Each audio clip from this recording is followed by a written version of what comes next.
Helo blant Pencau, gobeithio bod chi gyd yn iawn, dyn ni'n gweld eisiau chi gyd. Mae staff Pencau wedi meddwl gallen ni greu fideo bach gyda gweithgaredd gallwch chi wneud rhag bod eisiau help arnoch chi i godi'ch calon chi. Felly fydd na 2 weithgaredd, un ohonyn nhw yn ymarfer anadlu, a mae hwnna'n rhywbeth gallwch chi wneud gyda'r pobl sy'n edrych ar eich holau chi yn y tŷ. A wedyn mae yna weithgaredd a gallwch chi rhoi eich gwaith ar ddiwedd y gweithgaredd i fyny'n rhywle yn y tŷ i'ch atgoffa chi o'r pethau sy'n eich gwneud chi'n hapus. Felly, yn gyntaf, nawn ni wneud yr ymarfer anadlu gyda'n gilydd. Felly dyma ni, yr ymarfer anadlu cyntaf.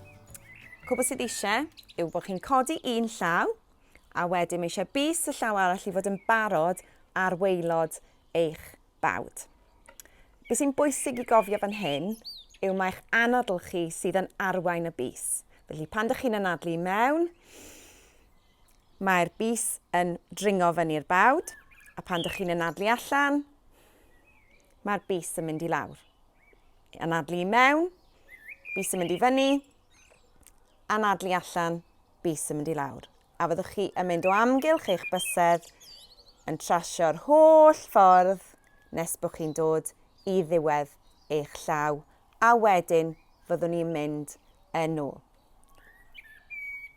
Felly, ydych chi'n barod? Nawn ni wneud e gyda'n gilydd. Ar gyfer yr ymarfer yma, gallwch chi naill ai edrych ar eich llaw, gallwch chi edrych yn y pellter neu gallwch chi gau eich llygaid, mae lan i chi, beth bynnag sy'n well gennych chi. Felly, barod, ffwrdd â ni. Anadlu mewn, i fyny'r bys, allan, i lawr, i mewn, ac allan. Anadlu mewn fyny'r bys, ac allan. I mewn, ac allan. Cofiwch chi'n anadlu naturiol i mewn, ac allan. A nôl â ni, anadlu mewn, allan,